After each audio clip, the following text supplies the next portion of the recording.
Hey everybody, Roxabox90 here with another top 10 EDH Commander card countdown, and this time we're going to deal with the blue cards. So again, criteria still apply as they have been for the other colors. We are going to focus on cards that are fantastic in the mono blue color, but they are also great in every other deck as much as possible. The widest range use cards.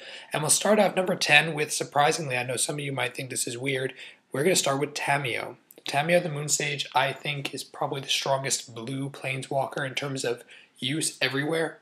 And this stems from the fact that though she costs 5, her abilities are more versatile, and she has a wider impact in games. For example, most people would think Jace the Mind Sculptor would take this spot. I honestly think they're very close, and for me, Tamia is the win, because Jace is a much larger target in terms of who he is, and in multiplayer matches, he's really not that powerful. He really isn't.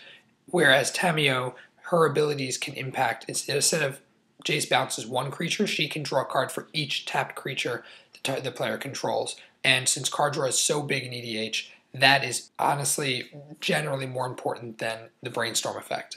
And though the bounce is nice, tapping down and locking down for a full turn is probably more effective than bouncing a creature. This allows you to hit any permanent, not just a creature. The Fate Seal really doesn't matter unless you're trying to mess over an opponent, and so I think Tamio, and of course the ultimate, if -12, you're almost never going to get there, whereas Tamio in a good multiplayer game has a good chance of getting there and also gives you card advantage, which in most games is the #1 definer. So I picked Tamio over Jace.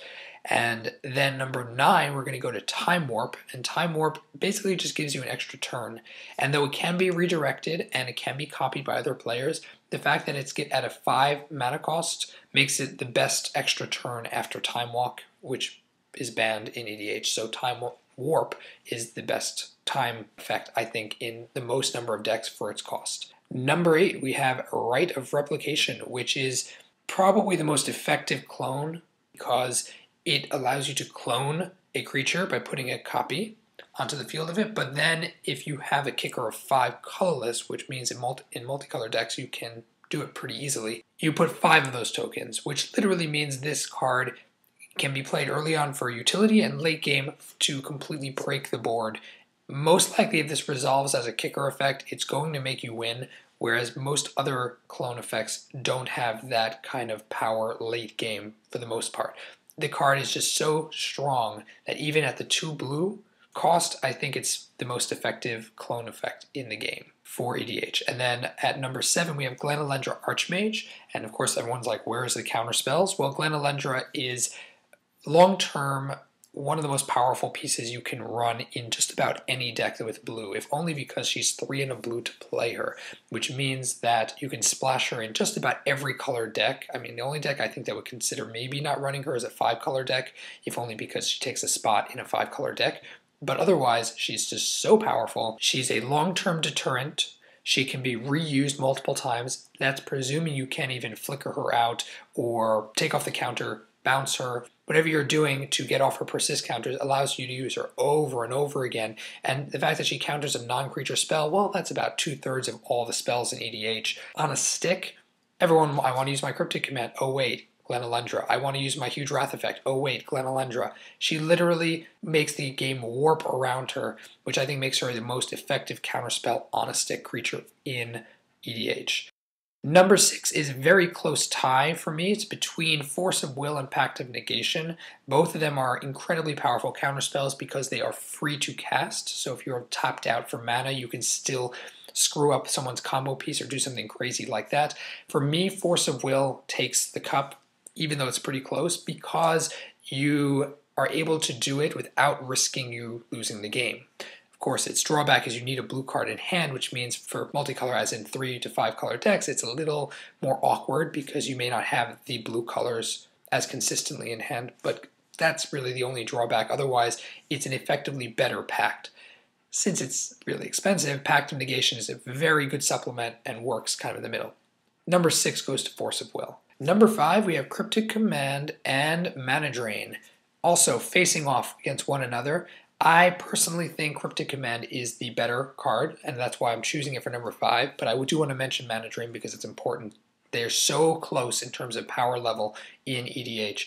Cryptic Command costs 3 blue. That's really its largest negative.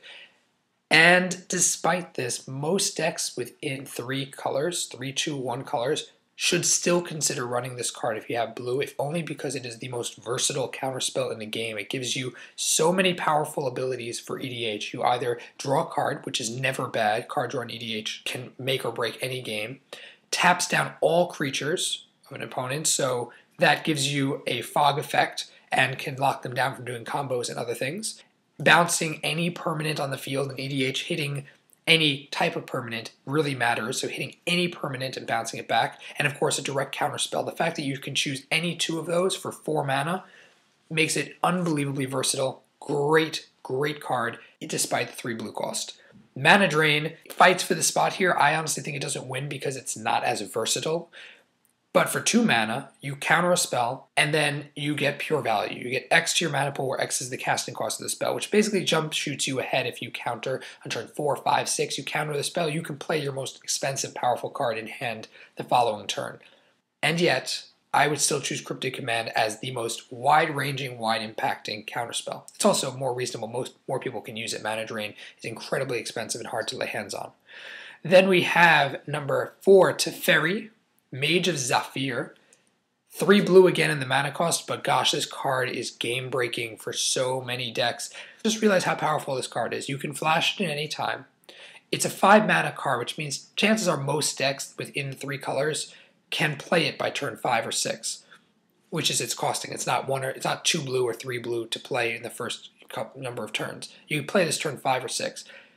The fact that it gives all creatures you own flash, which means that suddenly your turns for especially control builds, you can play stuff during your opponent's turns anytime. And the fact that it locks down everyone else, that they can't do anything to mess around as instant speed, literally, again, warps the field around him and makes him such a strong card that despite the 3 blue cost, he's still insane. Number 3, we have another face-off between Bribery and Gilded Drake. They are both steal effects, but slightly different.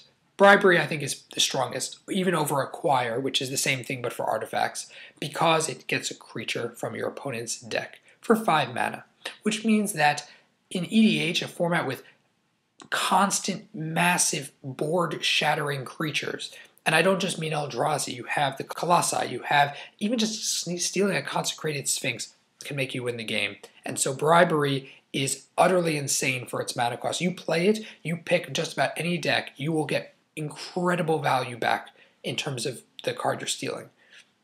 It's probably the most effective card steal in the game for what it does. Gilded Drake, though, is one of the strongest steal effects because you swap it with a creature an opponent controls. You steal their commander, prevent Voltron, you steal their strongest Eldrazi, and they get a 3/3 flyer that you can bounce back to its owner's hand, i.e. your hand for reuse. 2 mana, super easily to splash. The only reason I think Bribery takes the cake here is because of its ability to reach into any player's deck, whereas Gilded Drake relies on what's in play already and things that don't have hexproof. Bribery hits things with hexproof, it's everything. Very close tie for me, Bribery's the win. Number 2, we have Consecrated Sphinx. This card is insane. You remember Primeval Titan, that card that warped EDH so bad they had to ban it? This is the next on the list for that. Same mana cost, but for blue, this card is banned in so many metas, if only because when you play it, the entire game suddenly becomes, can we kill it or do we lose? That's how the game functions with this card. It's so powerful, it makes you, in one round of multiplayer, you draw anywhere from 6 to 12 cards. You get your hand full control of the whole field. It's a great cost creature, warps the whole game around it. Unbelievable card. That's why it's number 2. And number 1, Cyclonic Rift. Yes, it's not a creature, but so what? This card, despite being new, despite being within Return to Ravnica, even in Standard, this card is the most powerful, wide-ranging card, I think, for blue in the entire EDH Commander. Because it's 2 mana, 1 blue, 1 colorless. Super splashable, super used. You can use it in any color deck you want.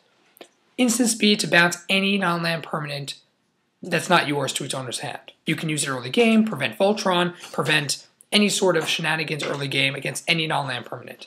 But it's the Overload that puts this card into overdrive, because the Overload is 6 in a blue. Again, very splashable, very easy to use in multi-color decks. If this card overloads and resolves, ever seen that person lose the game. The fact you remove all non-land permanents sets you up for a near automatic win if it resolves. And for 7 mana, it's not that much than many other Wraths, and this Wrath is the most ridiculous Wrath effect I can imagine for EDH. Those are my top 10, so let me know what you guys think about my 10 choices.